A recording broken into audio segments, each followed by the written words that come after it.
Di lantai dingin kontrakan petak yang pengap, Baskara duduk memeluk lututnya. Tatapannya kosong, sama kosongnya dengan rekening bank dan daftar kontak di ponselnya yang kini sunyi senyap. Dulu, ponsel itu tak pernah berhenti berdering. Notifikasi pesan masuk, panggilan dari rekan bisnis, ajakan makan malam dari teman-teman yang menyebutnya bos besar.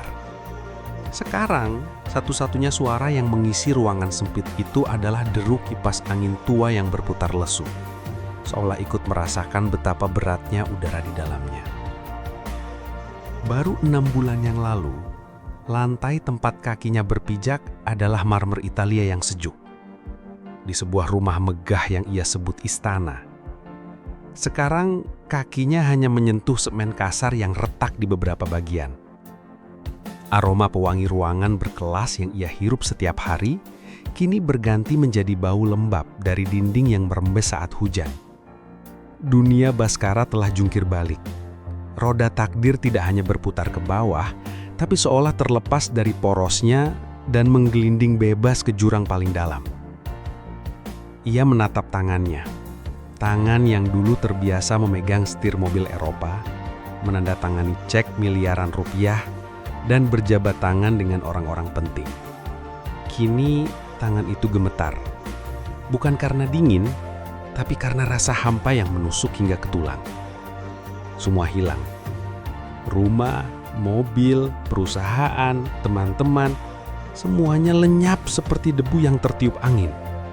Yang tersisa hanyalah gema dari tawa mereka yang dulu memujinya, kini terdengar seperti ejekan di kepalanya. Teman, desisnya pelan. Kata itu terasa pahit di lidahnya. Di mana mereka semua sekarang? Di mana Rendra, sahabatnya, partner bisnisnya, orang yang ia anggap seperti saudara sendiri? Ponsel Rendra tak lagi bisa dihubungi sejak minggu lalu. Pesan-pesan yang ia kirim hanya menyisakan 2 centang biru yang membeku, dingin dan bisu. Sebuah pengkhianatan yang bahkan lebih menyakitkan daripada kehilangan seluruh hartanya.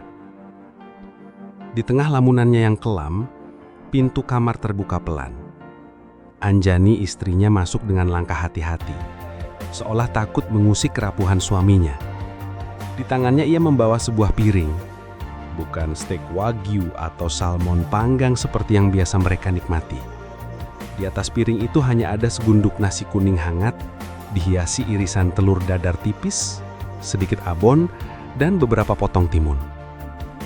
Sederhana namun aromanya entah kenapa terasa begitu mewah di tengah kemiskinan mereka. Anjani berjongkok di hadapan Baskara. Ia tidak berkata apa-apa. Ia hanya meletakkan piring itu di lantai, di antara mereka berdua. Matanya yang teduh menatap lurus ke mata suaminya yang layu.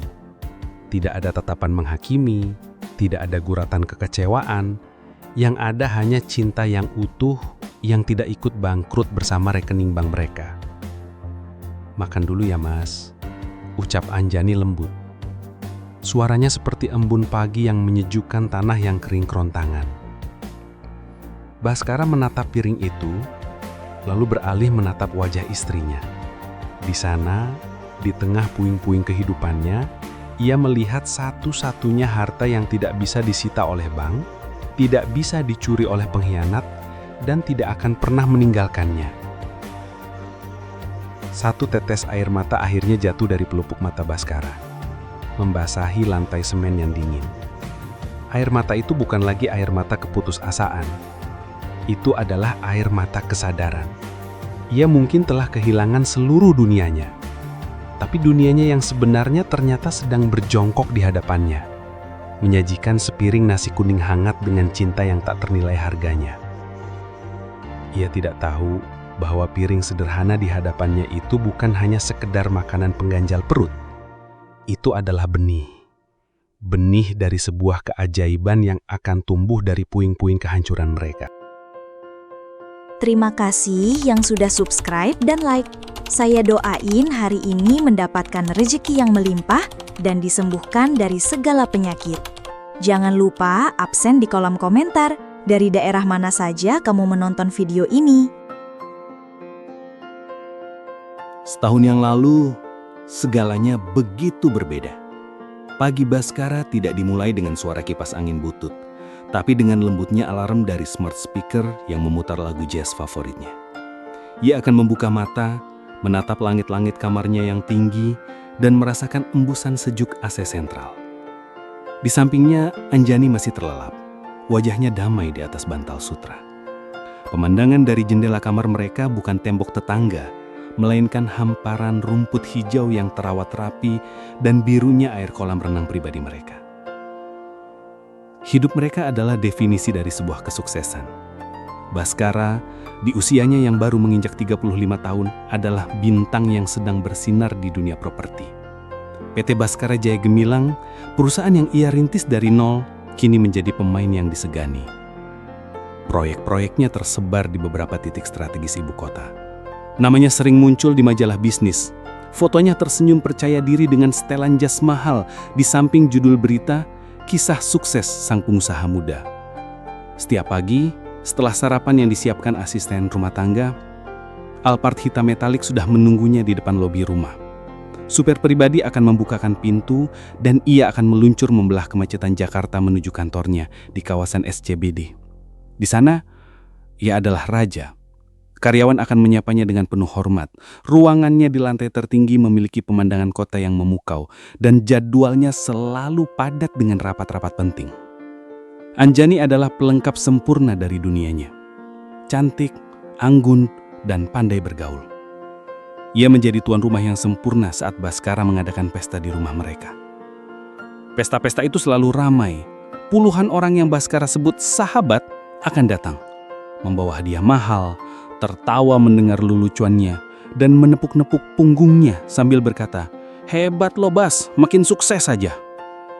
Di antara semua sahabat itu, yang paling dekat adalah Rendra.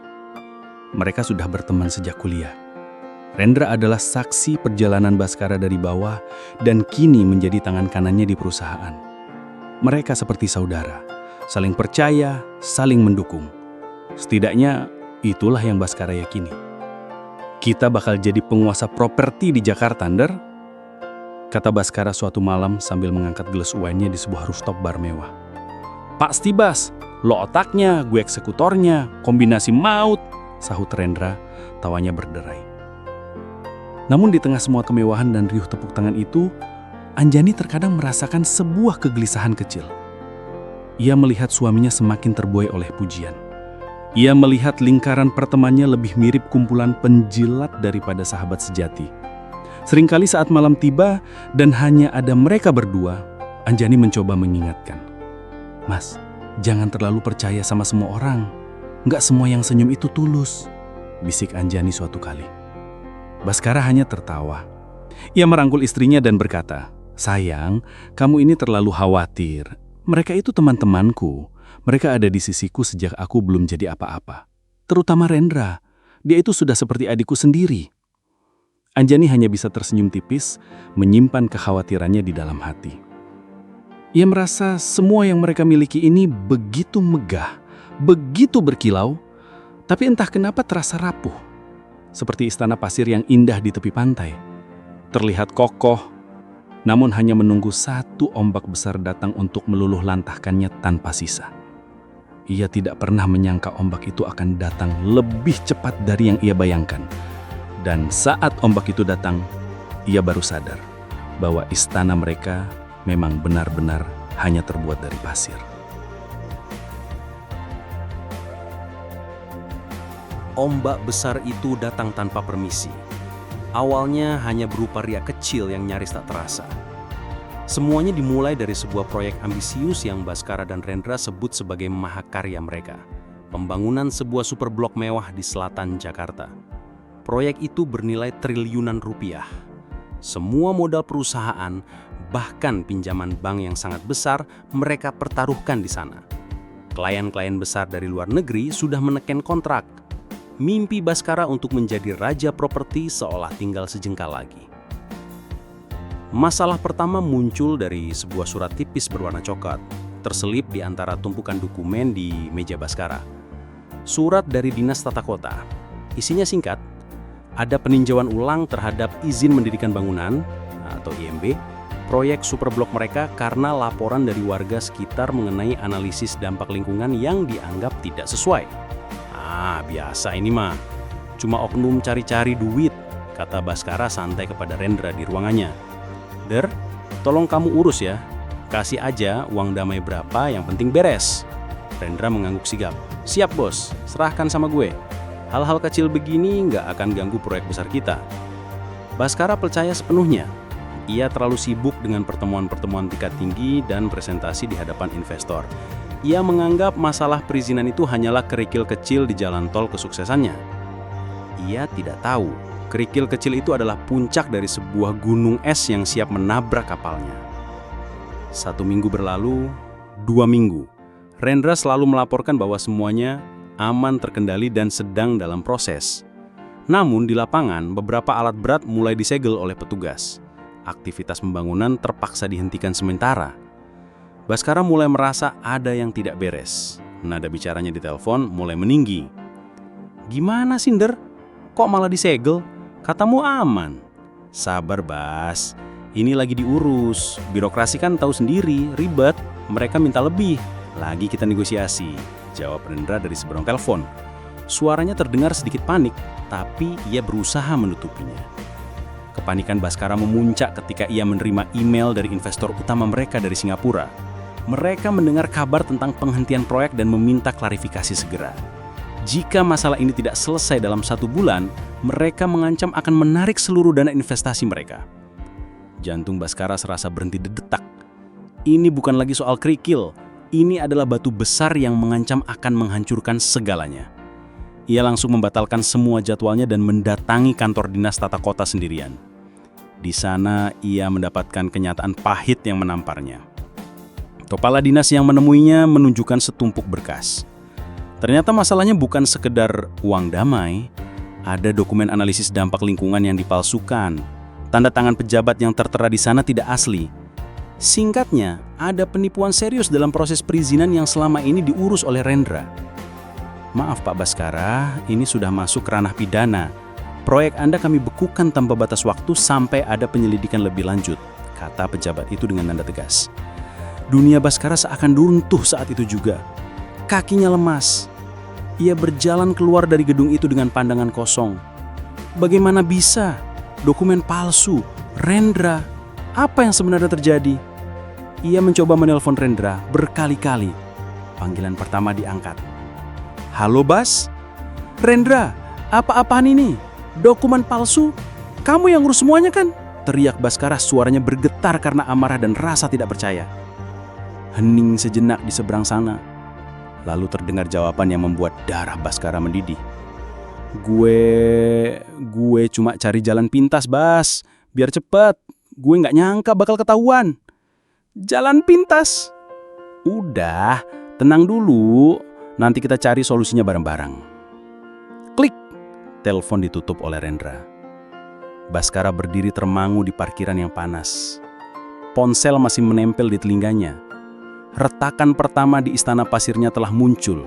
Dan dari retakan itu, ia bisa melihat jurang kehancuran yang menganga siap menelannya hidup-hidup.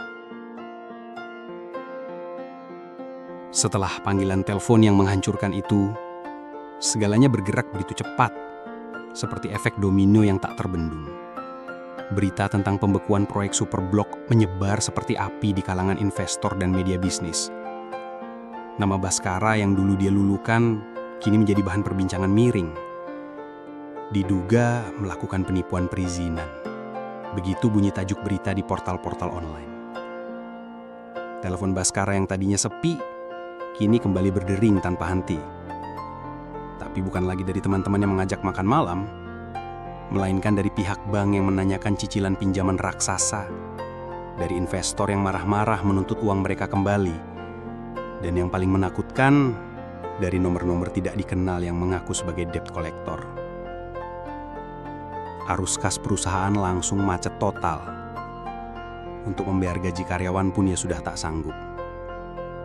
Satu persatu, karyawan terbaiknya mulai mengajukan surat pengunduran diri, mencari kapal baru sebelum kapal Baskara benar-benar karam. Kantor yang dulu ramai dan penuh semangat, kini terasa seperti kuburan. Hanya tersisa beberapa staf loyal yang menatapnya dengan pandangan iba. Rendra menghilang. Nomornya tidak aktif. Saat Baskana mendatangi rumahnya, Satpam bilang Rendra dan keluarganya sudah pindah sejak 2 hari yang lalu, entah kemana. Pengkhianatan itu terasa begitu nyata, begitu brutal. Baskara sadar, ia ditinggalkan sendirian untuk menghadapi badai ini. Rendra yang ikut menikmati semua kemewahan, kini lari saat badai datang, meninggalkannya basah kuyup terpa hujan masalah.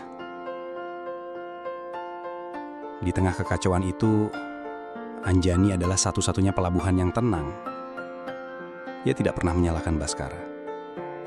Setiap malam, saat Baskara pulang dengan wajah lelah dan putus asa, Anjani selalu menyambutnya dengan senyum hangat, secangkir teh panas, dan kata-kata yang menenangkan. Gak apa-apa mas, harta bisa dicari lagi. Yang penting kita masih sama-sama. Bisiknya sambil memijat pundak suaminya yang kaku. Namun kekuatan kata-kata saja tidak cukup untuk menahan longsoran finansial yang menerjang mereka. Surat cita pertama datang untuk mobil sport mewah milik Baskara. Lalu menyusul mobil Anjani. Puncaknya, surat pemberitahuan penyitaan rumah mereka terpampang di pagar. Mereka diberi waktu 1 bulan untuk mengosongkan istana mereka. Baskara mencoba menghubungi teman-temannya yang dulu begitu akrab. Orang-orang yang pernah ia traktir liburan ke luar negeri, yang pernah ia bantu saat mereka kesulitan. Jawabannya selalu sama. Aduh, sorry ya Bas, gue juga lagi sulit nih, kata yang satu. Bas, gue ada rapat penting ya, nanti gue telepon balik ya, kata yang lain. Tapi telepon itu tak pernah datang. Beberapa bahkan tidak mengangkat panggilannya sama sekali. Dunia yang dulu terasa begitu luas dan penuh kawan, kini menyempit menjadi begitu sempit dan sepi. Hari pengosongan rumah adalah hari terberat bagi mereka. Para petugas datang, membawa keluar perabotan-perabotan mewah yang pernah menjadi kebanggaan mereka. Sofa kulit, meja makan jati, lukisan-lukisan mahal, semuanya diangkut ke dalam truk. Baskara dan Anjani hanya bisa berdiri di teras, mematung, hanya dengan beberapa koper berisi pakaian dan barang-barang pribadi yang paling penting. Saat mereka berjalan keluar dari gerbang untuk terakhir kalinya, beberapa tetangga yang dulu selalu menyapa ramah, kini hanya melihat dari balik jendela dengan tatapan kasihan. Satpam yang dulu selalu memberi hormat dengan sigap, kini hanya menatap mereka dengan canggung, tak tahu harus berkata apa. Rasa malu, sakit hati, dan putus asa bercampur aduk di dada Baskara. Ia merasa telanjang, semua status dan harga dirinya seolah dilucuti di hadapan semua orang. Anjani menggenggam tangan suaminya erat. Kita cari kontrakan kecil dulu ya mas. Yang penting kita punya tempat untuk tidur. Baskara hanya mengangguk, tak sanggup berkata-kata. Di dalam taksi online yang mereka tumpangi, ia menatap keluar jendela. Bayangan rumah megah mereka semakin menjauh, semakin kecil, hingga akhirnya hilang di tikuman jalan. Bersama dengan itu, kehidupan lamanya pun ikut lenyap. Badai itu telah merenggut segalanya. Atau setidaknya itulah yang ia pikirkan saat itu. Mereka berhasil mendapatkan sebuah kontrakan petak di daerah pinggiran Jakarta. Tempat yang sangat jauh berbeda dari dunia mereka sebelumnya. Dindingnya lembab, catnya mengelupas, dan hanya ada satu ruangan yang berfungsi sebagai kamar tidur, ruang tamu, sekaligus dapur. Setiap malam, suara nyamuk berdengung menjadi musik pengantar tidur mereka. Bagi Baskara, setiap detik di tempat itu adalah sebuah siksaan batin, pengingat konstan akan kegagalannya. Ia menghabiskan hari-harinya dengan mengurung diri, menatap langit-langit, meratapi nasib, dan memutar ulang percakapan terakhirnya dengan orang-orang yang ia kira teman. Rasa marah pada dirinya sendiri dan dendam pada Rendra menggerogoti jiwanya. Ia merasa seperti pecundang terbesar di dunia. Anjani dengan kesabarannya yang seolah tak bertepi, mencoba berbagai cara untuk membangkitkan semangat suaminya. Ia memasak makanan kesukaan Baskara dengan peralatan seadanya, mengajaknya jalan-jalan sore di sekitar lingkungan baru mereka, bahkan mencoba melucu dengan cerita-cerita ringan. Tapi Baskara tetap diam, tenggelam dalam lautan keputusasaannya. Setelah 2 minggu hidup dalam kebisuan, Anjani akhirnya duduk di hadapan Baskara. Ia tidak lagi mencoba menghibur. "Mas," panggilnya lembut namun tegas. "Aku tahu Mas hancur. Aku juga. Tapi kalau kita terus begini, kita benar-benar akan mati. Bukan karena nggak punya uang, tapi karena putus asa." Kata-kata Anjani menampar Baskara. Ia melihat wajah istrinya yang sedikit tirus namun sorot matanya masih memancarkan kekuatan. Ia merasa malu. Selama ini ia hanya memikirkan kehancurannya sendiri, lupa bahwa Anjani juga kehilangan segalanya, namun tetap berdiri tegar untuknya. Malam itu, secercah harapan muncul di benak Baskara. Sebuah harapan terakhir. Ia masih punya satu orang yang belum ia datangi langsung, Rendra. Mungkin jika ia berbicara dari hati ke hati, tanpa emosi, Rendra akan luluh. Ia tidak akan meminta uang. Mungkin mereka bisa memulai lagi dari nol. Usaha kecil apa saja. Setidaknya ia butuh penutupan. Ia butuh mendengar langsung dari mulut orang yang ia anggap saudara itu. Dengan sisa uang terakhir yang mereka miliki, Baskara naik ojek online, mencari alamat baru Rendra yang ia dapat dari seorang kenalan lama. Alamat itu membawanya ke sebuah townhouse mewah di kawasan lain. Tidak semegah rumah lama Baskara, tapi jelas jauh dari kata menderita. Hati Baskara mencelos. Jadi ini sebabnya Rendra menghilang. Ia sudah menyelamatkan dirinya sendiri.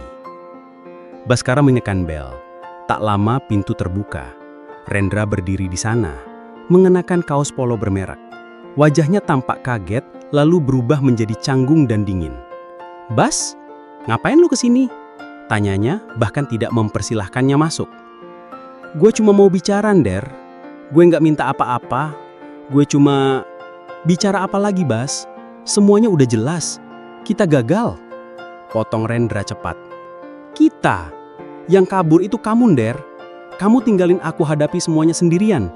Emosi Baskara mulai terpancing. Rendra mendengus. Ia menatap Baskara dari atas ke bawah, melihat penampilannya yang kuyuh dan pakaiannya yang sederhana. Tatapannya penuh dengan superioritas yang menyakitkan. "Dengar ya, Bas," kata Rendra dengan nada menusuk. "Gue harus jaga diri gue, jaga keluarga gue.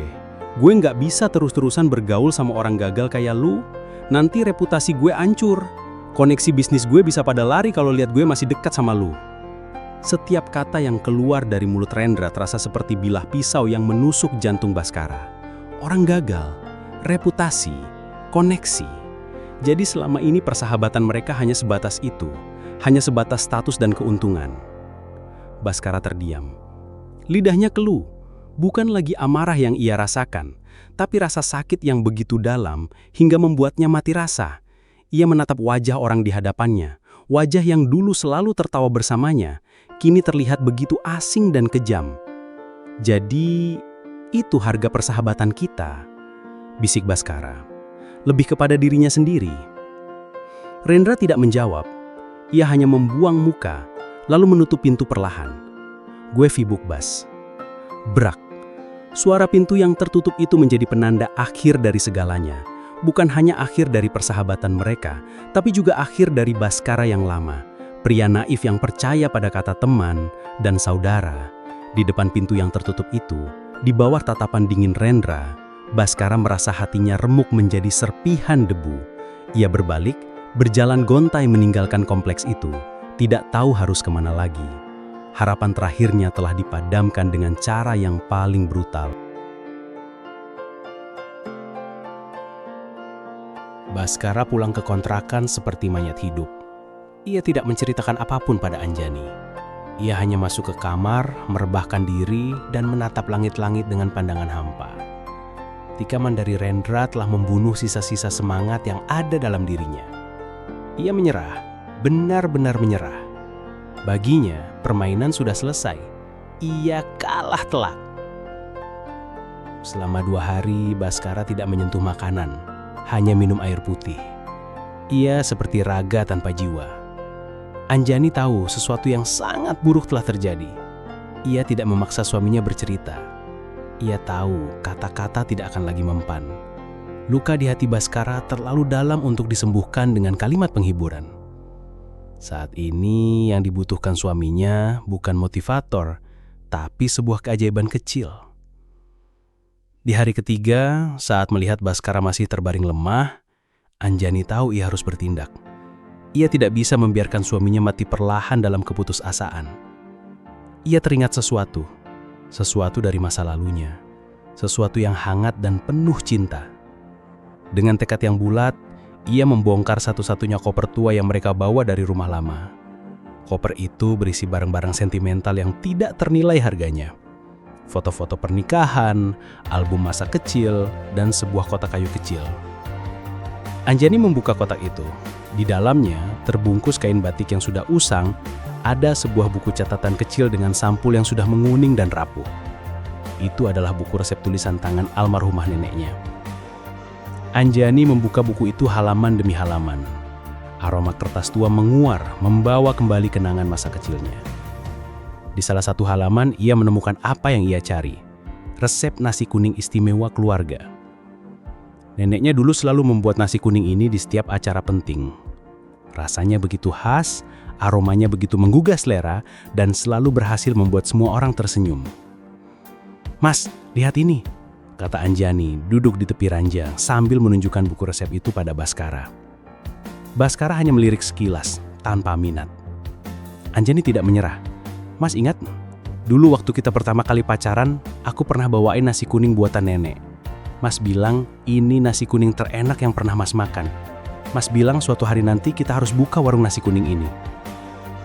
Kenangan itu samar-samar berhasil menembus kabut keputusasaan Baskara. Ia ingat hari itu, hari di mana ia jatuh cinta tidak hanya pada Anjani, tapi juga pada nasi kuningnya. Melihat ada sedikit percikan di mata suaminya, Anjani segera bertindak. Ia mengambil sisa uang terakhir yang mereka simpan di bawah kasur. Jumlahnya tidak banyak, mungkin hanya cukup untuk makan beberapa hari lagi. Tanpa ragu, ia pergi ke pasar terdekat. Ia membeli beras kualitas terbaik yang bisa ia beli. Kunyit, santan segar, serai, daun salam, dan beberapa bahan lainnya sesuai resep nenek. Saat Anjani mulai memasak di dapur sempit mereka, aroma wangi mulai memenuhi kontrakan. Aroma gurih dari santan yang mendidih, berpadu dengan wangi khas kunyit, serai, dan daun pandan. Aroma itu seperti sihir. Perlahan, ia berhasil menarik Baskara keluar dari kamarnya. Baskara berdiri di ambang pintu dapur, mengamati Anjani yang bergerak dengan begitu cekatan dan penuh semangat. Melihat Anjani yang tidak menyerah, yang berjuang dengan apa yang ia punya, rasa malu kembali menjalari dirinya. Selama ini ia hanya meratap, sementara istrinya mencoba membangun kembali dunia mereka dari nol. Tanpa berkata apa-apa, Baskara berjalan mendekat. Ia mengambil pisau dan telenan, lalu mulai membantu Anjani mengiris timun dan menyiapkan lauk pelengkap. Mereka tidak berbicara, hanya bekerja dalam diam. Tapi kebisuan itu terasa berbeda. Bukan lagi kebisuan yang dingin dan penuh keputusasaan, melainkan kebisuan yang hangat dan penuh pengertian. Malam itu mereka tidak hanya memasak satu porsi. Anjani memasak dalam jumlah banyak. "Kita coba jual besok pagi di depan gang pas," katanya dengan nada penuh harap. Baskara ragu. "Siapa yang mau beli?" "Kita coba saja. Kalau tidak dicoba, kita tidak akan pernah tahu," jawab Anjani sambil tersenyum. Pagi buta keesokan harinya, dengan sebuah meja lipat kecil dan gerobak pinjaman dari tetangga, mereka memulai lembaran baru hidup mereka. Baskara, pria yang dulu biasa memimpin rapat miliaran rupiah, kini berdiri di pinggir jalan menawarkan nasi kuning bungkus daun pisang seharga Rp10.000. Awalnya tidak ada yang melirik, tapi aroma nasi kuning yang khas dan menggoda itu mulai melakukan tugasnya. Seorang bapak yang hendak berangkat kerja berhenti. "Wah, wangi banget Bu, coba satu ya." Itulah pelanggan pertama mereka, dan itu adalah awal dari segalanya. Satu bungkus nasi kuning yang terjual hari itu terasa lebih berharga daripada kontrak miliaran rupiah yang pernah Baskara tanda tangani. Itu bukan sekedar uang 10.000 rupiah, itu adalah validasi. Itu adalah percikan api yang menyalakan kembali mesin semangatnya yang telah lama mati. Hari itu, mereka berhasil menjual 15 bungkus. Keuntungan bersihnya tidak seberapa, tapi senyum di wajah Anjani dan Baskara saat menghitung uang receh di malam hari adalah kebahagiaan paling murni yang pernah mereka rasakan. Hari demi hari, mereka mengulang rutinitas yang sama.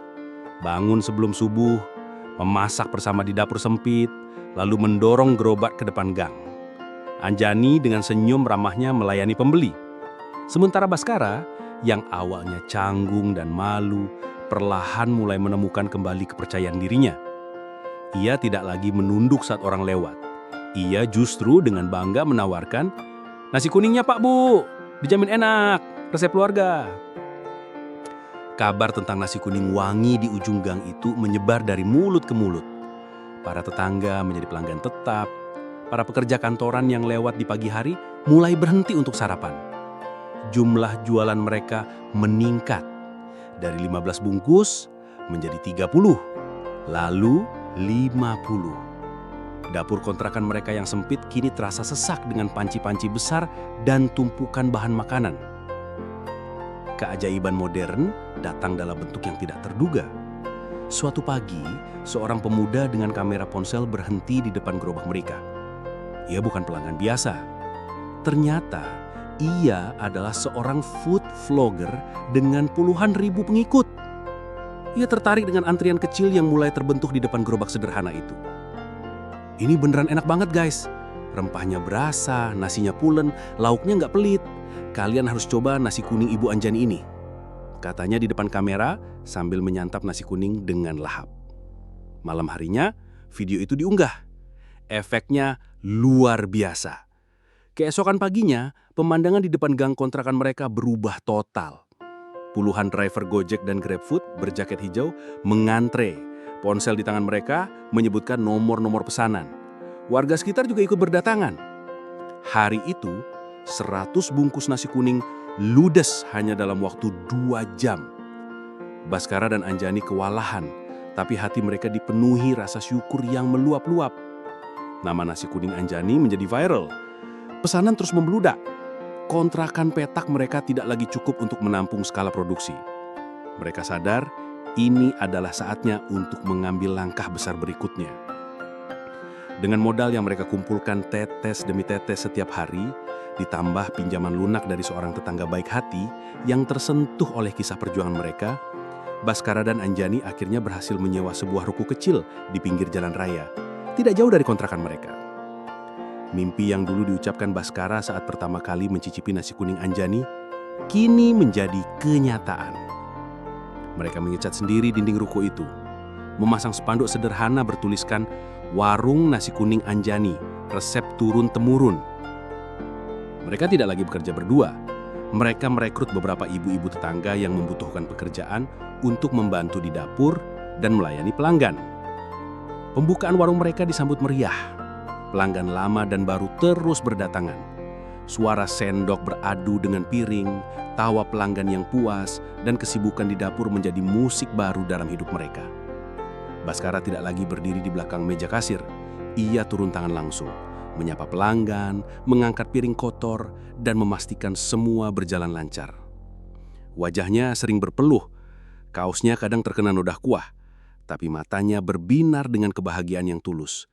Senyumnya yang dulu hilang, kini telah kembali lebih lebar dan lebih hangat daripada sebelumnya. Suatu sore, saat warung sedang ramai, Anjani menghampiri Baskara yang sedang mengelap meja. Ia menyodorkan segelas es teh manis. "Capek, Mas?"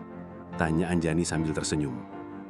Baskara meneguk es teh itu, lalu menatap sekeliling warung mereka yang penuh kehidupan. Ia menatap istrinya, menggenggam tangannya erat. "Ini capek yang paling aku syukuri, sayang. Terima kasih."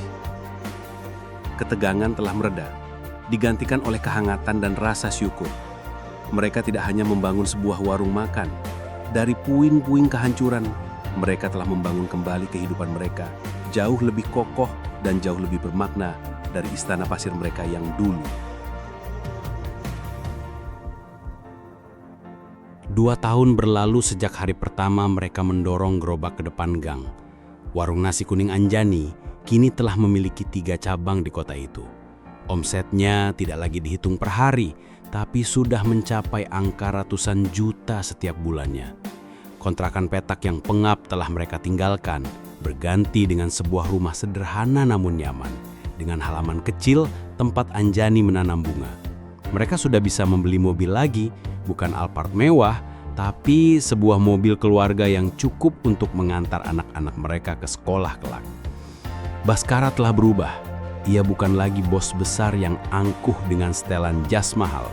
Ia adalah Mas Bas, pria ramah dengan kaos oblong sederhana yang tidak segan menyapa karyawannya dengan nama dan menanyakan kabar keluarga mereka. Ia belajar bahwa kepemimpinan sejati bukan tentang memberi perintah dari ruangan ber-AC di lantai tertinggi, tapi tentang memberi contoh dengan turun langsung ke dapur yang panas. Kekayaan tidak lagi membuatnya silau. Ia dan Anjani justru menggunakan keuntungan usaha mereka untuk hal-hal yang lebih bermakna. Mereka membuka program Jumat Berkah, membagikan ratusan porsi nasi kuning gratis kepada mereka yang membutuhkan. Mereka juga memberikan beasiswa untuk anak-anak dari karyawan mereka yang berprestasi. Mereka sadar, rezeki yang mereka dapatkan adalah titipan yang harus dibagikan. Suatu sore yang cerah, saat Baskara sedang membantu membereskan meja di cabang utama mereka, sebuah mobil sedan Eropa hitam berhenti di seberang jalan. Dari dalamnya, keluar seorang pria yang penampilannya tampak sedikit kusut. Baskara menyipitkan matanya. Jantungnya berdebar sedikit lebih cepat.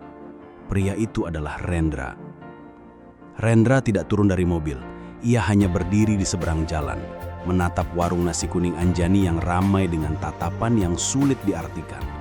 Ada kekaguman, penyesalan, dan mungkin sedikit rasa iri di sana. Ia melihat Baskara yang sedang tertawa bersama seorang pelanggannya. Ia melihat kebahagiaan yang begitu tulus, sesuatu yang mungkin tidak pernah ia lihat saat mereka masih bergelimang harta dulu. Anjani, yang kebetulan keluar dari dapur, mengikuti arah pandang suaminya.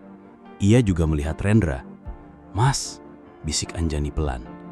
Baskara menarik napas dalam-dalam. Anehnya, tidak ada lagi amarah atau dendam di hatinya. Yang ada hanyalah rasa kasihan dan sebuah kelegaan yang besar. Ia telah dimaafkan, bukan oleh Rendra, tapi oleh dirinya sendiri. "Biarkan saja," kata Baskara lembut sambil merangkul pundak istrinya. "Dia sudah jadi bagian dari masa lalu kita." Rendra berdiri di sana beberapa saat, lalu kembali masuk ke mobilnya dan melaju pergi, menghilang di telan keramaian kota.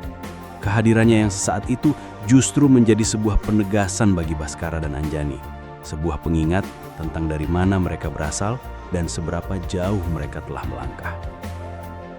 Malam itu, setelah semua cabang tutup dan karyawan sudah pulang, Baskara dan Anjani duduk berdua di salah satu meja di warung mereka yang sudah sepi.